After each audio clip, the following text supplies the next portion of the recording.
Selamat pagi, siang, sore, atau malam teman-teman semua. Pada kesempatan ini saya Rizka Zalfa Herdiani akan menyampaikan tugas review jurnal yang berkaitan dengan judul skripsi saya, yaitu rekonstruksi atas konsep pengharustamaan gender pada bencana banjir Kota Serang tahun 2022 terhadap perempuan, ibu hamil, dan menyusui. Jurnal yang pertama ditulis oleh Dina Martiani tahun 2016 dengan judul Implementasi Pengharustamaan Gender sebagai Strategi Pencapaian Kesetaraan Gender Studi di Provinsi Sumatera Utara dan Jawa Tengah. Dalam jurnal yang ditulis oleh Dina Martiani ini dijelaskan sampai saat ini masih terjadi ketidakadilan gender yang dialami perempuan dalam kehidupan berkeluarga, bermasyarakat, berbangsa, dan juga bernegara, termasuk ketidakadilan gender di berbagai bidang pembangunan. Adanya ketidakadilan gender ini masih jadi hambatan dalam pencapaian keberhasilan pembangunan yang berkeadilan dan juga yang berkesetaraan gender, di mana sebenarnya perempuan dan laki-laki itu memiliki akses dan juga partisipasi yang sama terhadap pembangunan. Maksudnya agar kepentingan perempuan dan laki-laki itu dapat tertampung sehingga nanti keduanya itu dapat menikmati hasil pembangunannya secara seimbang. Kemudian penelitian yang kedua dilakukan oleh Nala Nurmanastiti, Titi Firawati, Erik Heiris, Atin Prabandani tahun 2016 dengan judul Pengharustamaan Gender dalam Sistem Penanggulangan Bencana di Indonesia, Studi Kasus, Analisis, Implementasi, Renstra BPBD Kecamatan Sleman di Desa Kapuharjo, Kecamatan Cangkringan. Didukung dengan penelitian Nala Nurmanastiti, kasus bencana alam yang sama itu dapat memberikan dampak yang berbeda bagi laki-laki dan juga perempuan. Meskipun laki-laki dan perempuan ini mengalami kerentanan yang beda, tapi dalam berbagai kasus bencana itu perempuan lebih rentan dampak resikonya lebih buruk dibandingkan dengan laki-laki. Nah, selama ini pemerintah dan juga masyarakat itu hanya fokusnya pada proses evakuasi, recovery, dan juga rehabilitasinya aja. Maka adanya pengintegrasian dari pengharustamaan gender ini dalam pengurangan resiko bencana jadi hal yang penting untuk bisa mendorong perempuan memiliki posisi dalam manajemen, kepemimpinan, dan juga dalam pengambilan keputusan di dalam program penanganan bencana. Peningkatan partisipasi perempuan ini sebagai agenda dari pengharustamaan gender itu bisa dengan meningkatkan pengetahuan bermasyarakatnya, meningkatkan keterampilannya, dan juga bisa mengikutsertakan perempuan di dalam pembangunan. Kemudian penelitian selanjutnya ditulis oleh Meta Noyatri Ananda, Meilani Budiarti Santoso, Mohzainuddin tanpa tahun dengan judul Perlindungan Perempuan Korban Bencana Perlindungan Perempuan Korban Bencana. Hal yang sama juga didukung dengan penelitian yang dilakukan oleh Tri Ananda, memberikan penjelasan bagaimana seharusnya perlindungan kepada perempuan korban bencana yang sangat rentan gitu. Sebab kecenderungan peran perempuan dalam proses penanggulangan bencana ini lebih besar dibandingkan dengan laki-laki, dan dapat kita sadari sebenarnya perempuan itu memiliki kapasitas dalam mengelola bencana gitu. Tapi karena adanya pembatasan ruang untuk mendapatkan haknya, jadi menambah deretan panjang pada ketidakadilan yang dialami oleh perempuan gitu. Nah, seharusnya hal yang jadi kesadaran bersama kita ini adalah pada upaya pemenuhan kebutuhan dan juga hak-hak perempuan, terutama dalam situasi bencana gitu. Kemudian penelitian selanjutnya oleh Muhajir M. Darwin tahun 2006 dengan judul Memperkecil Kesenjangan Gender melalui Kebijakan Pengharustamaan Gender. Bagi penelitian yang dilakukan oleh Muhajir ini, salah satu kendala yang belum terwujudnya kesetaraan gender adalah dari sisi perempuannya sendiri, di mana masih banyak dari mereka yang belum mempunyai kesadaran tinggi untuk memperjuangkan hak-haknya karena masih terpenjara oleh ideologi patriarki. Nah, akibatnya mereka itu belum bisa mengoptimalkan potensi yang dimiliki. Salah satu upayanya yang mungkin bisa menumbuhkan kesadaran dan juga memotivasi diri di kalangan perempuan itu dengan melalui proses penyuluhan yang berperspektif gender. Kemudian Titin Mukhalamah tahun 2013 dengan judul Pentingnya Pengharustamaan Gender dalam Program Pengurangan Resiko Bencana. Nah, Murtakhana tahun 2013 juga mengungkapkan perlibatan perempuan dan laki-laki dalam program penanggulangan bencana ini akan memberdayakan organisasi kemasyarakatannya, terutama memaksimalkan kapasitas perempuan dalam hal mengenal ranah publik gitu. Terus meningkatkan keahlian dan keterampilannya, sehingga kerentanannya di antara perempuan dan laki-laki itu akan menurun dan akan berpengaruh pada berkurangnya resiko bencana gitu. Dalam program pengurangan resiko bencana juga jadi hal yang harus dilakukan bagi para mereka pembuat program, pengambil keputusan dan sebagainya, untuk bisa memastikan bahwa perempuan dan laki-laki ini dapat menerima manfaat secara adil, setara dan juga bermartabat gitu. Kemudian Krisdayanti tahun 2022 dengan judul Gender Mainstreaming in Forest Fire Disaster Management Policy in Riau Provinsi gitu. Dalam hal pengharustaman gender itu harus dipandang sebagai bagian integral, dalam arti perempuan ada sebagai bagian dari integral dari kegiatan semua kebijakan dan juga program. Nah, dalam artinya di sini perempuan dan laki-laki itu harus terlibat dalam proses penanggulangan harus terlibat dalam pengembangan kebijakan dan juga programnya. Nah, Krisdayanti juga mengungkapkan ada 4 indikator dalam pengharustaman gender. Nah, yaitu ada akses, partisipasi, kontrol, dan juga manfaat gitu. Nah, 4 indikator ini adalah upaya dalam mengoptimalkan aksi pengharustaman gender untuk bisa menentukan bahwa perempuan itu tidak lagi menghadapi peningkatan kerentanan akibat dari dampak dan juga kebijakan bencana yang kurang responsif gender. Kemudian dari penelitian Dania Relina Sitompul dan kawan-kawan tahun 2021 dengan judul Bantuan Kebutuhan Anak dan Perempuan bagi Warga Terdampak Banjir di Wilayah Sungai Lulut, Banjarmasin, Kalimantan Selatan. Hal yang sebelumnya juga diungkit oleh Tri Ananda pada upaya pemenuhan kebutuhan dan hak-hak perempuan, terutama dalam situasi bencana itu mencakup pemenuhan kebutuhan spesifik dan pelayanan khusus. Nah, perempuan pada kebutuhan spesifik ini membutuhkan bantuan yang sifatnya itu kebersihan pada pribadi, ya seperti pembalut, kain, dan sebagainya, serta pelayanan kesehatan gitu. Kesehatan bagi kaum perempuan juga, terutama penyakit yang menular dan yang tidak menular juga, itu harus diperhatikan pada bencana gitu. Karena cenderung bantuan yang diberikan itu kan apalagi dalam mengonsumsi makanan lebih seringnya itu pada hal-hal yang instan kayak mie instan, daging, kaleng, ikan asin, ikan telur, dan sebagainya gitu. Terus penelitian dari Khairul tahun 2019 dengan judul Peran Perempuan dalam Penanganan Bencana, studi meningkatkan rasa kemanusiaan pada jiwa perempuan dalam penanganan bencana. Nah, kemudian pada penelitian Khairul 2019 juga menjelaskan adanya kesetaraan gender ini dalam melakukan penanganan bencana dapat menjadikan derajat perempuan itu terangkat dalam menjalankan kekuasaannya gitu. Nah, salah satunya pada peran perempuan sebagai relawan itu bisa meningkatkan rasa kemanusiaan pada jiwa partisipasi perempuan saat ini kan, yang bukan sekadar menuntut persamaan hak seseorang tetapi juga menunjukkan fungsinya gitu. Nah, perempuan sendiri memang memiliki resiko rentan yang lebih besar daripada laki-laki gitu.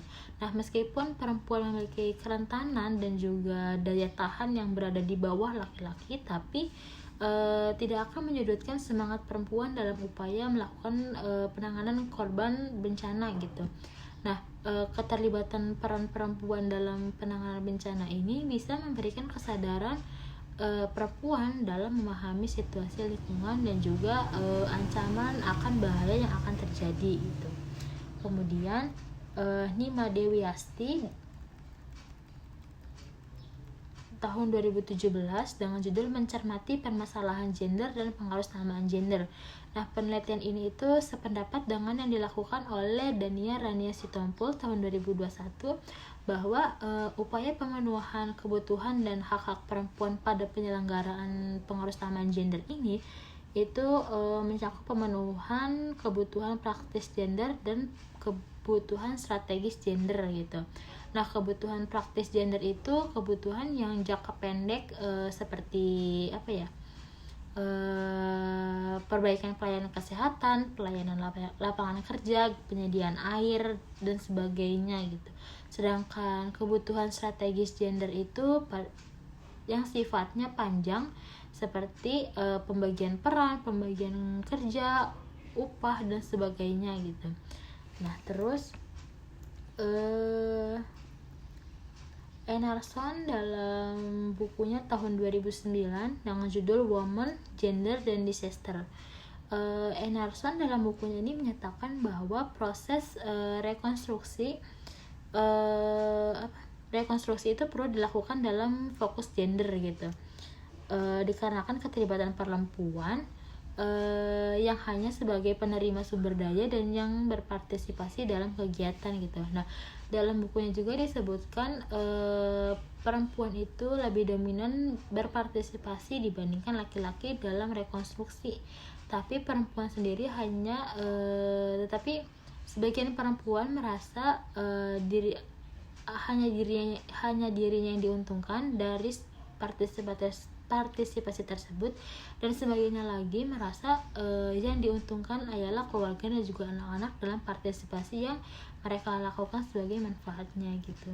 Kemudian penelitian selanjutnya ditulis oleh Dodi Nuriana, Binahayati Rusyidi, Muhammad Ferdiansyah tanpa tahun dengan judul Mitigasi Bencana Berbasis Sensitif Gender. Penelitian yang dijelaskan oleh Nuriana mengungkapkan tingginya kerentanan perempuan dalam situasi kejadian bencana ini karena adanya perbedaan pengaruh laki-laki dan perempuan dalam pengambilan keputusan dan juga perbedaan atas akses dan pengetahuan terkait bencana gitu. Nah, hal ini itu sebenarnya menyebutkan bahwa konstruksi nilai di mana laki-laki dan juga perempuan otoritas laki-laki menyebutkan bahwa konstruksi dinilai di mana laki-laki ini memiliki otoritas untuk melindungi keluarga dengan komunitasnya, sehingga mengesampingkan keberadaan perempuan gitu. Padahal jika perempuan diberikan kesempatan, perempuan ini bisa berperan aktif dan juga efektif gitu dalam penggerakan masyarakat untuk terlibat dalam menghadapi bencana gitu. Nah, namun karena adanya dominasi dan konstruksi nilai pada peran laki-laki, sehingga menyebabkan kapasitas dan tindakan dari perempuan sendiri dikesampingkan, termasuk juga ketika dalam menghadapi bencana gitu. Terus penelitian dari Rostoeningrum tahun 2018 dengan judul Dinamika Pengaruh Samaan Gender. Bagi Rostoeningrum ini berbicara mengenai kesetaraan dan keadilan gender itu hanya boleh dikatakan oleh mereka yang berkecimpung di bidang tertentu gitu, dan yang berpendidikannya cukup tinggi gitu. Tapi banyak sebenarnya perempuan maupun laki-laki yang berpendidikan kurang tinggi ini dan yang tinggal di perdesaan itu masih awam dengan kata kesetaraan dan keadilan gender, peran ganda perempuan dan sebagainya gitu. Apalagi untuk mereka dapat memahami maksud-maksudnya gitu. Gimana mereka bisa merespon kalau misalkan mereka aja ngedengar itu masih jarang gitu. Padahal mereka ini yang jumlahnya mungkin banyak dan lebih besar, jelas mengalami diskriminasi yang nggak pernah sampai informasinya sama mereka mengenai nasibnya mereka gitu. Terus dari penelitian selanjutnya dari Imam Hanafi Al-Jauhari tahun 2009 dengan judul Analisis Gender untuk Rekonstruksi Keadilan Pengantar Pemahaman Relasi Gender dalam Keberislaman. Menurut penelitian yang ditulis oleh Hanafi ini, hakikatnya konsepsi gender yang ditunjukkan ini untuk menunjukkan perbedaan peran peran gender dan juga tanggung jawab atas perannya gitu, baik laki-laki maupun perempuan gitu. Tapi jika perempuan dan laki-laki didudukan secara proporsional, maka seharusnya paradigma yang sebenarnya atas kedudukan perempuan ini diarahkan secara dinamis apa adanya. Berarti bias gender ini bisa hadir terhadap ketidakadilan gender yang merupakan sejarah dan juga budaya gitu. Maka adanya rekonstruksi itu digunakan untuk bisa menuju kesetaraan dan juga keadilan di segala bidang. Kemudian Mufidah CH tanpa tahun dengan judul Rekonstruksi Kesetaraan dan Keadilan Gender dalam Konteks Sosial Budaya dan Agama. Nah, Mufidah juga menjelaskan dalam penelitiannya bahwa hingga saat ini masalah ketidakadilan gender itu masih menjadi pembahasan yang menarik di berbagai kalangan gitu. Meskipun adanya menjamin akses perempuan dan juga laki-laki yang setara, tapi nyatanya dalam implementasi itu masih mengalami banyak hambatan, terutama pada budaya patriarki yang sebagian besarnya itu dianut oleh masyarakat Indonesia gitu. Nah, dalam hal konteks agama ini ialah seharusnya sebagai pembawa kedamaian dan juga keadilan gitu, tidak ketinggalan keadilan gendernya gitu. Kemudian Siti Hadiyati Nur Hafidah tahun 2019 dengan judul Pemberdayaan Perempuan sebagai Bentuk Penguatan Strategi Pengaruh Utama Gender dalam Situasi Bencana di Kabupaten Klaten. Dalam penelitian Hafidah 2019 ini menjelaskan perempuan itu seringkali dianggap sebagai masyarakat yang lemah, sehingga peran perempuan saat situasi saat dan pasca bencana itu masih minim gitu atau masih rendah. Nah, kondisi kerentanan pada bencana ini semakin parah saat bencana pasca bencana gitu. Terkadang perempuan korban bencana itu seringkali belum bisa mendapatkan perhatian khususnya di lokasi pengungsian karena peran perempuan sendiri dalam kondisi pasca bencana itu masih minim, sehingga keterlibatan perempuan juga seringkali hanya pada tahap pengelolaan bahan makanan di dapur gitu ya. Selain itu perempuan hanya melakukan kegiatan domestik aja di rumah kayak menjaga anak, mencuci juga dan membersihkan rumah dan sebagainya. Kemudian Vitasari tahun 2018 dengan judul Peningkatan Peran Wanita terhadap Penanggulangan Bencana Banjir di Kawasan Rawan Bencana Banjir Kabupaten Serang. Nah, serupa dengan penelitian yang dilakukan Khairul 2019, Vitasari menjelaskan kesiapsiagaan wanita itu masih menunjukkan kurangnya peran dan juga partisipasi wanita dalam kesiapsiagaan dan juga dalam penanggulangan bencana. Nah, hal yang tersebut itu diawali pada dilibatkannya dalam kegiatan gitu. Nah, adapun dilibatkannya itu bukan secara langsung dalam bentuk pelatihan atau gerakan penanggulangan bencana, tapi seperti membuat makanan atau memasak untuk kerja bakti untuk dalam rangka penanggulangan bencana. Nah, kemudian penelitian dari Siregar 2019 dengan judul Upaya Pengurangan Resiko Bencana pada Kelompok Rentan. Bagi Siregar sendiri, kelompok rentan itu kan kelompok yang mempunyai resiko paling tinggi terhadap bencana yang selama ini dipandang hanya sebagai kelompok yang butuh penanganan dan juga perhatian yang khusus gitu. Nah, pengurangan resiko terhadap kelompok rentan itu sebenarnya harus melibatkan kelompok itu sendiri, bisa melalui partisipasi, kebutuhan ataupun arah kebijakan dalam pengurangan resiko bencana. Itu bisa dibuat lebih tepat sesuai dengan kebutuhannya gitu. Bahkan adanya pemberdayaan dan partisipasi kelompok rentan ini bisa membawa pada pengurangan resiko bencana agar pengurangan kerentanan dan penguatan ketahanan masyarakat gitu. Kemudian Aprilia tahun 2022 dengan judul Edukasi Pembuatan Dapur MPASI Darurat Bencana. Dalam keadaan bencana, menurut Aprilia 2022 itu terkadang masih terabaikan dengan yang namanya penyediaan dapur terhadap bayi, balita, ibu hamil, ibu menyusui gitu, dan yang lanjut usia. kadang ditemui juga bantuan yang diberikan ini melewati masa atau mendekati masa kadaluarsanya gitu. Nah, terus juga kadang labelnya nggak jelas, terus juga karena dalam situasi bencana orang bantuan memberikan susu formula dan juga botol pada kondisi bencana itu yang melimpah gitu. Terus juga ya mungkin itu. Terus tapi sebenarnya ada hal yang perlu diperhatikan gitu, bagaimana pengetahuan untuk penyiapan makanan pembuatan lokal untuk kelompok rentan termasuk bayi, balita, dan ibu hamil yang itu harus diperhatikan kesehatan gizinya, kandungan makanannya dan sebagainya gitu.